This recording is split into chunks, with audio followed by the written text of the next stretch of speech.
when I was a kid, I was brought up in Croydon, and my gran brought me up, and she used to take me to the Croydon Empire every week to see variety shows, right?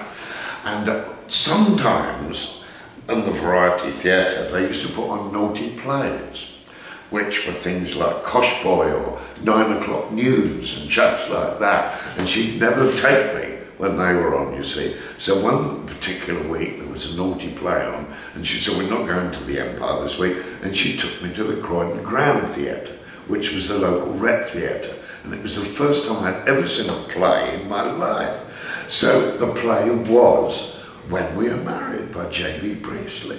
And I was about 10, and I remember coming out of it, and I thought it was very funny. And I remember coming out and saying to my gran, not that I'd ever thought of it, but if I ever became an actor, I'd like to play the photographer in that play. And here we are, literally 65 years later, I got the job. It was worth waiting for.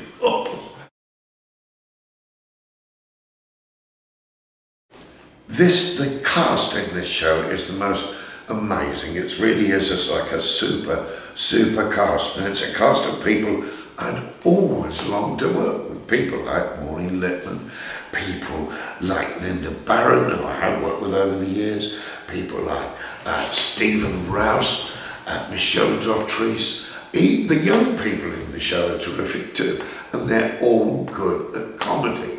They're experts at comedy, some of the older members of the company. And J.B. Priestley, who wrote, of course, the play, was an expert in comedy too.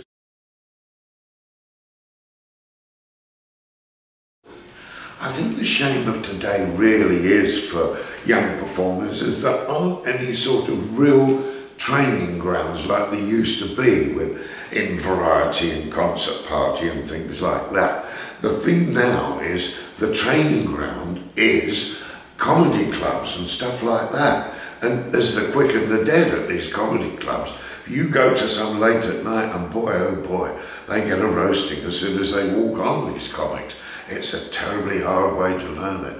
And I think now if a young comic scores, they put him on television straight away and they milk him to death, and then you never hear of him again.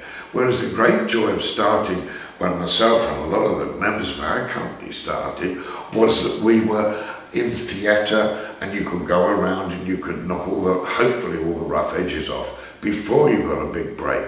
Now, if you've got a smidgen of talent, they stick you on the telly and bleed you dry and leave you with nothing, and you have to start from scratch again. The thing is that I always keep thinking since I was 27 that I'm going to retire. But I'll never retire as long as people keep asking me to do something. And every year and every month probably something exciting comes up. So I shall keep at it.